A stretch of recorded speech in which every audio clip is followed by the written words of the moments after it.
வணக்கம் அன்பு நண்பர்களே. வேதாகம ஆச்சரியங்கள் என்னும் இந்த நிகழ்ச்சியை பார்த்து கொண்டிருக்கும் உங்கள் ஒவ்வொருவருக்கும் இயேசு கிறிஸ்துவின் நாமத்தினாலே வாழ்த்துக்கள். ஒவ்வொரு நாளும் வேதாகமத்துல இருந்து ஆச்சரியமான தகவலை படிச்சுட்டு வரோம். இன்னைக்கும் நம்ம ஒரு ஆச்சரியமான தகவலை படிக்க போறோம். வாங்க நம்ம நிகழ்ச்சிக்குள்ள போலாம். ஹலோ மதவன், எப்படி இருக்கீங்க? கர்த்தருடைய கிருபையினால சுகமாகவும் நலமாகவும் இருக்கிறேன் பிரதர். ரொம்ப சந்தோஷம். ஒவ்வொரு நாளும் வேதாகமத்தில் உள்ள ஆச்சரியத்தை எடுத்து நம்ம டிஸ்கஸ் பண்றோம். இதை பார்த்துட்டு இருக்கிற பார்வையாளர்களுக்கு அது ரொம்பவே பயனுள்ளதாக இருக்குன்ட்டு அவங்க நமக்கு தெரிவிக்கிறாங்க. நிச்சயமாக இந்த எபிசோடும் ஒரு பிரயோஜனம் உள்ளதாக இருக்குன்ட்டு நான் நம்புறேன். இன்னைக்கு நம்ம வேதாகமத்துல என்ன ஒரு ஆச்சரியமான தகவலை பார்க்க போறோம். இன்னைக்கு வேதாகமத்தில் பழங்கள் அப்படிங்கிற தலைப்பின் கீழாக பார்க்க போறோம். சரி, வேதாகமத்தில் பழங்கள் அப்படின்னா ரொம்ப பழம் இருக்கு. ஆமா, அத்தி பழம் இருக்குது, திராட்சை பழம் இருக்குது, ஒலிவ பழம் இருக்குது.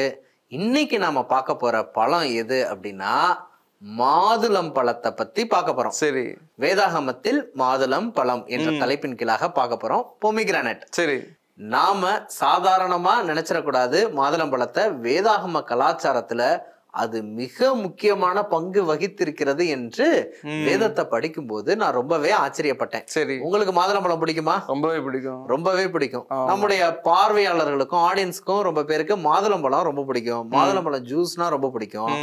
நம்ம எல்லாரையும் விட மாதுளம் பழம் இஸ்ரவேல் மக்களுக்கு ரொம்ப ரொம்ப ரொம்ப ரொம்ப ரொம்ப பிடிக்கும். சரி, எப்படின்னு தெரிஞ்சுக்கணுமா? ஆமா, வசனம் வாசிச்சிடலாமா? கண்டிப்பா. என்னாகமம் 20ஆம் அதிகாரம் 4-5 வசனங்களை வாசிக்கிறேன். நாங்களும் எங்கள் மிருகங்களும் இங்கே சாகும்படி நீங்கள் கர்த்தரின் சபையை இந்த வனாந்திரத்திலே கொண்டு வந்தது என்ன? விதைப்பும் அத்திமரமும் திராட்சை செடியும் மாதுளஞ்செடியும் குடிக்க தண்ணீரும் இல்லாத இந்த கெட்ட இடத்தில் எங்களை கொண்டு வரும்படி நீங்கள் எங்களை எகிப்தில் இருந்து புறப்பட பண்ணினது என்ன என்றார்கள். இந்த வசனத்துல பார்க்கும்போது இஸ்ரவேல் மக்கள் மோசேட்ட சற்று கராரா பேசுறத பார்க்க முடியுது. கோபப்பட்டு பேசுறாங்க. என்ன பேசுறாங்க அப்படின்னா, எங்களுக்கு குடிக்க தண்ணி இல்லாத ஒரு வனாந்தரத்துக்கு கூட்டிட்டு வந்துட்டீங்க, எங்களுக்கு அத்தி செடி இல்லாத, அதுக்கப்புறம் திராட்சை செடி இல்லாத, அதுக்கப்புறம் மாதுளஞ்செடி இல்லாத ஒரு வனாந்தரத்துக்கு என்ன பண்ணிட்டீங்க, கூட்டிட்டு வந்து விட்டீங்க. எதுக்கு திராட்சை செடி, எதுக்கு மாதுளஞ்செடி அப்படின்னா அதனுடைய பழங்கள் தான். அப்ப அவங்க லிட்டரலா என்ன கேக்குறாங்க அப்படின்னா, எங்களை மாதுளம் பழம் இல்லாத ஒரு வனாந்தரத்துக்கு கூட்டிட்டு வந்து விட்டு எங்களை பாடாப்படுத்துறீங்களே அப்படின்னு அவங்க என்ன பண்றாங்க, கேக்குறாங்க. எங்களுக்கு பொமிகிரானட் இல்லாத ஒரு இடத்துக்கு கூட்டிட்டு வந்துட்டீங்களேன்னு சொல்லிட்டு என்ன பண்றாங்க, முறுமுறுக்குறாங்க. அதனாலதான் நான் சொன்னேன், உங்களுக்கும் எனக்கும் பிடிக்கிறத விட மாதுளம்பழம் இஸ்ரவேல் மக்களுக்கு ரொம்ப ரொம்ப பிடிச்சிருக்கு. வனாந்தரத்துல அவங்களுக்கு மாதுளம்பழம் கிடைக்கல. அவங்க போனாங்களே கானான் தேசம், அங்கேயாவது மாதுளம்பழம் கிடைச்சிச்சா? வாசிக்கலாமா? நிச்சயமா. என்னாகமம் 13ஆம் அதிகாரம் 23ஆம் வாக்கியம். பின்பு அவர்கள் எஸ்கோல் பள்ளத்தாக்கு மட்டும் போய் அங்கே ஒரு குலையுள்ள ஒரு திராட்சை கொடியை அறுத்தார்கள். அதை ஒரு தடியிலே 2 பேர் கட்டி தூக்கி கொண்டு வந்தார்கள். மாதுளம் பழங்களிலும் அத்தி பழங்களிலும் சிலவற்றை கொண்டு வந்தார்கள். இந்த வசனத்தை நாம் படிக்கும் பொழுது நாம ஒரு விஷயம் புரிஞ்சுக்கலாம். கானான் தேசம் எப்படி இருக்கு அப்படின்னு நீங்க போய் வேவு பார்த்துட்டு வாங்கன்னு மோசே 12 வேவுக்காரவங்களை அனுப்புனாங்க பாத்தீங்களா? அந்த 12 வேவுக்காரவங்க என்னென்ன கானான் தேசத்துல இருந்து கொண்டு வந்தாங்க அப்படின்னா, ஒரு பெரிய திராட்சை கொலைய தன்னுடைய ஷோல்டர்ல வச்சுட்டு கொண்டு வந்தாங்களாம். அதோடு கூட மாதுளம் பழத்தை என்ன பண்ணாங்களாம், கொண்டு வந்தாங்களாம். அப்ப மாதுளம் பழம் செழிப்பா வளரக்கூடிய ஒரு இடமாக கானான் தேசம் இருந்துச்சு. வனாந்திரத்துல அவங்களுக்கு பொமிகிரானட் மாதுளம் பழம் கிடைக்காம இருந்திருக்கலாம். ஆனா ஆண்டவர் கூட்டி போய் சேர்த்த கானான் தேசத்துல மிகவும் செழிப்பாக வளர்ந்த ஒரு கனி, ஒரு பழம், ஒரு செடி எது அப்படின்னா மாதுளஞ்செடி, மாதுளம் பழம்னு நம்ம தெரிஞ்சுக்கலாம். சரி, இதுக்கு இன்னொரு ஆதார வசனம் நான் கொடுக்கிறேன். உபாகமம் 8ஆம் அதிகாரம் 8ஆம் வாக்கியத்தை வாசிக்கலாம். சரி, உபாகமம் 8ஆம் அதிகாரம் 7-8 வாக்கியங்கள். உன் தேவனாகிய கர்த்தர் உன்னை நல்ல தேசத்திலே பிரவேசிக்க பண்ணுகிறார். அது பள்ளத்தாக்குகளிலும் மலைகளிலும் இருந்து புறப்படுகிற ஆறுகளும் ஊற்றுகளும் ஏரிகளும் உள்ள தேசம். அது கோதுமையும் வார்கோதுமையும் திராட்சை செடிகளும் அத்தி மரங்களும் மாதுளஞ்செடிகளும் உள்ள தேசம். அது ஒலிவ மரங்களும் எண்ணெயும் தேனும் உள்ள தேசம். இஸ்ரவேல் மக்களுக்கு பொமிகிரானட் மாதுளம் பழம்லாம் ரொம்ப ரொம்ப ரொம்ப ரொம்ப பிடிக்கும். ஒருவேளை அவங்க வனாந்திரத்துல மிஸ் பண்ணிருக்கலாம். ஆனா கானான் தேசத்தில் மிகவும் செல்வ செழிப்பாக மாதுளம் பழம் வளர்ந்தது, சரி. ஒரு மிக முக்கியமான கனியாக இருந்தது என்பதற்கு இந்த 2 வசனங்களும் ஆதாரமா இருக்குது. சரி. சரி, வேறு எதுலெல்லாம் மாதுளம் பழத்தை பயன்படுத்தினாங்க, ஓமையா பயன்படுத்தினாங்க அப்படின்னு பார்த்தோம் அப்படின்னா, ஆலயத்துல மாதுளம் பழத்தின் அடையாளத்தை பயன்படுத்தி சாலமன் கட்டினதாக வேதவசனம் சொல்லுது. ஆசாரியன் தன்னுடைய உடையில் மாதுளம் பழத்தை அடையாளமாக வைத்து பயன்படுத்தியதாக வேதவசனம் சொல்லுது. ஏன் சாலமன் எழுதின உன்னத பாட்டில் கூட கவிதையாக மாதுளம் பழம் பயன்படுத்தப்பட்டதா என்ன பண்ணுது சொல்லுது. மாதுளம் பழம் எவ்வளவு முக்கியமான பொருளாதார பங்கை இஸ்ரவேல் தேசத்தில் வகித்தது, இவை அனைத்திற்கும் வேதவசனம் ஆதாரமா இருக்குது. இது எப்படிலாம் நடந்தது, எங்க குறிப்பிடப்பட்டிருக்குங்கிற ஆச்சரியமான விஷயத்த ஒன்றன் பின் ஒன்றாக நம்ம வாசித்து என்ன பண்ணலாம், தெரிந்து கொள்ளலாம். முதலாவது, உடையில எப்படி மாதுளம் பழத்தை வச்சாங்க, லிட்டரலா வச்சாங்களா அடையாளமா வச்சாங்களாங்கிறத வசனம் வாசித்து தெரிந்து விடலாம். ஆச்சரியமா இருக்குதா? ஆமா, வாசித்து விடலாமா? யாத்திராகமம் 28ஆம் அதிகாரம் 33 35 வசனங்களை வாசிக்கிறேன்.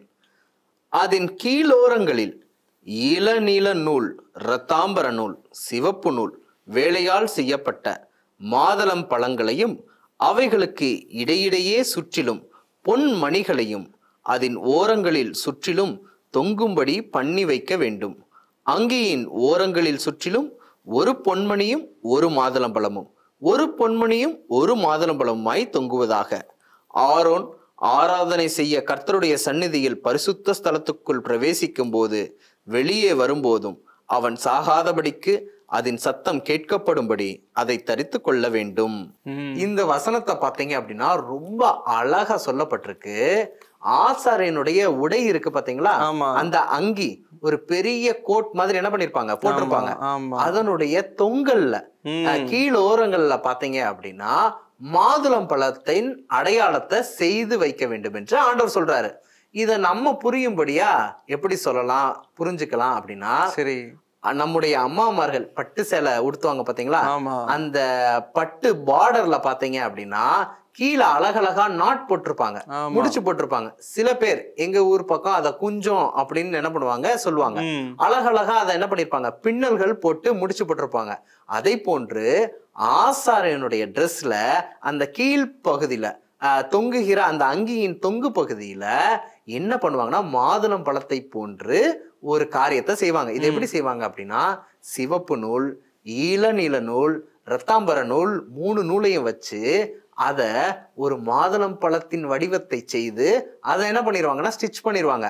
அதுக்கப்புறம் பொன்னினால் செய்யப்பட்ட, தங்கத்தினால் செய்யப்பட்ட ஒரு மணி, அதாவது பெல், ஒரு பெல்ல வச்சிருவாங்க. இப்படி மாதுளம் பழம் 1, பெல் 1, மாதுளம் பழம் 1, பெல் 1 அப்படின்னு ஒரு ரவுண்டா வரிசையா அந்த Dress ஃபுல்லா பார்டர் ஃபுல்லா இப்படி பண்ணிடுவாங்க. இது ரொம்ப அழகா இருக்கும். நாம் நேயர்கள் பார்த்து தெரிந்து கொள்வதற்காக அதனுடைய படத்தையும் நாம் பகிர்ந்து கொள்ளலாம். சரி, இப்படி அழகா இருக்கும். இந்த வஸ்திரத்தை போட்டுக்கிட்டு தான் ஆரோனும் ஆசாரியனும் பரிசுத்த ஸ்தலத்துக்குள்ள போயிட்டு வருவாங்க.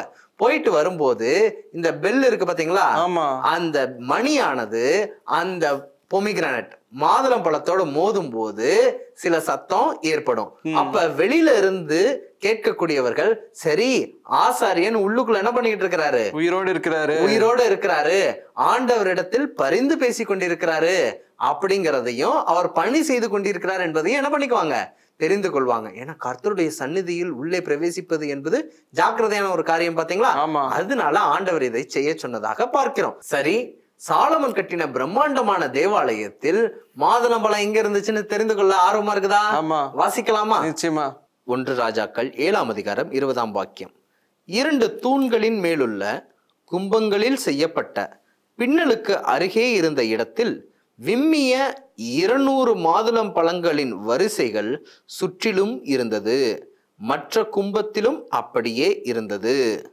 அந்த தூண்களை தேவாலய வாசல் மண்டபத்தில் நிறுத்தினான். அவன் வலதுபுறத்தில் நிறுத்தின தூணுக்கு யாகின் என்றும் இடதுபுறத்தில் நிறுத்தின தூணுக்கு போவாஸ் என்றும் பெயரிட்டான். இந்த வசனத்தை புரிந்து கொள்ளும்படியா நான் என்ன பண்றேன், விவரிக்கிறேன். சரி, சாலமன் கட்டின தேவாலயத்துல வாசலில் பாத்தீங்க அப்படின்னா 2 தூண்கள் வைக்கப்பட்டு இருக்கும். அந்த தூண்கள் வெண்கல தூண்களாக இருந்தது. அந்த தூண்களுக்கு பெயர் வச்சிருந்தாரு சாலமன்.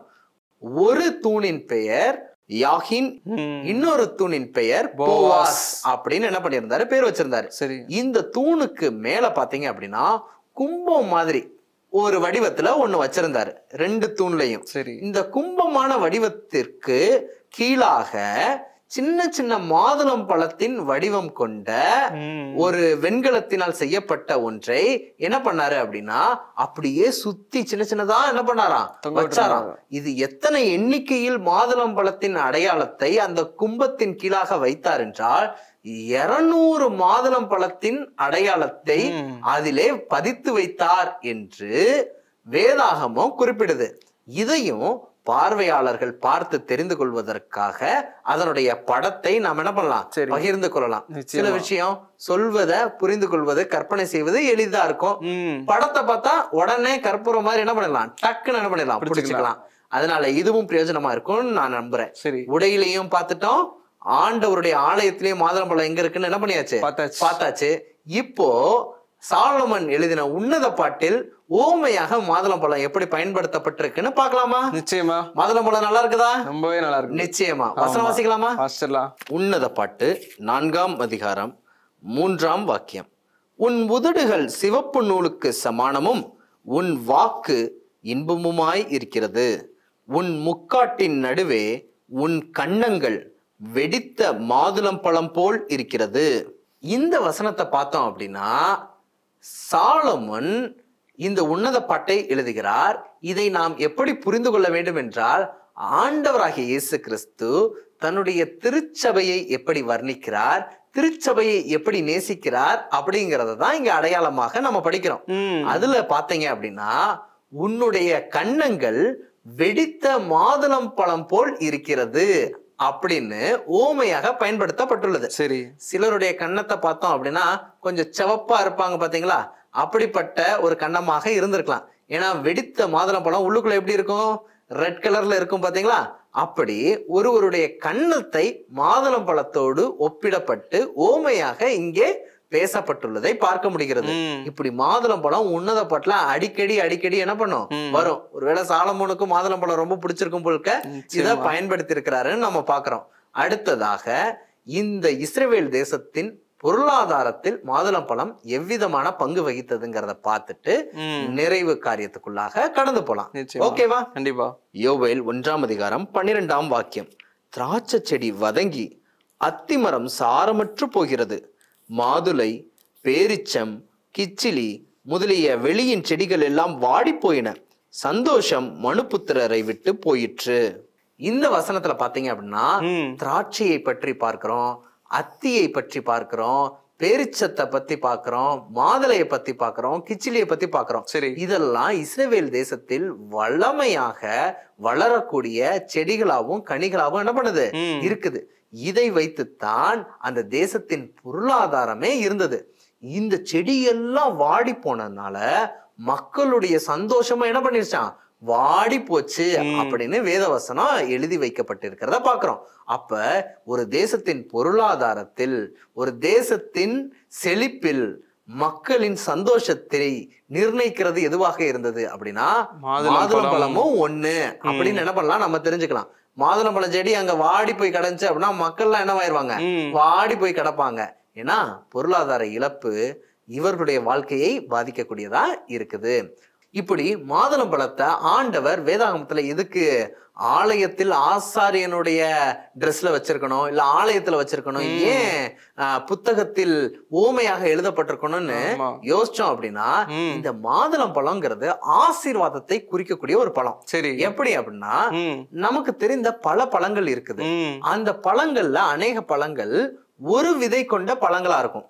உதாரணத்துக்கு மாம்பழம் பாருங்க, ஒரே ஒரு கொட்டை உள்ளுக்குள்ள என்ன பண்ணிருக்கும் இருக்கும். அவகேடோ அப்படின்னு சொல்லப்படக்கூடிய பட்டர் ஃப்ரூட் அப்படின்னு சொல்லுவாங்க, வெண்ணெய் பழம் சொல்லுவாங்க. அது பாத்தீங்கன்னா ஒரே ஒரு விதை தான் உள்ளுக்குள்ள இருக்கும். ஒரே விதை கொண்ட பழங்கள் அநேக பழங்கள் இருக்குது. ஆனா மாதுளம் பழம் பாத்தீங்க அப்படின்னா அதுக்குள்ள விதைகள் ஏராளமாக இருப்பதை பார்க்க முடிகிறது. அப்ப மாம்பழம் ஒரு விதை வைத்திருக்கிறது, ஒரு மரம் முளைக்கும், ஒரு ஆசீர்வாதம் வச்சுக்கலாமே. மாதுளம் பழத்துக்குள்ள விதைகளை நம்ம கணக்கிட்டு பார்த்தோம் அப்படின்னா அதனுடைய ஆசீர்வாதம் எண்ணற்றதாய் இருப்பதையும் அதிகமாக இருப்பதையும் பெருகி கிடப்பதையும் நம்மளால என்ன பண்ண முடியுது, பார்க்க முடிகிறது. அப்ப மாதுளம் பழம்னாலே ஒரு ப்ராஸ்பரிட்டி, ஒரு பல மடங்கு ஆசீர்வாதத்தை குறிக்கக்கூடிய ஒரு பழமாக இருப்பதை பார்க்க முடிகிறது. நாம என்ன ஆவிக்குரிய பாடத்தை கத்துக்கிறோம் அப்படின்னா, மாதுளை செடி மாதுளை கனியை கொடுத்தது போல நாமும் கிறிஸ்துவுக்குள்ளாக வாழ்ந்து ஆவியின் கனியாகிய ஒரு மாதுளை கனியை நம் வாழ்க்கையில என்ன பண்ணணும், கொடுக்கக்கூடியவர்களா இருக்கணும்.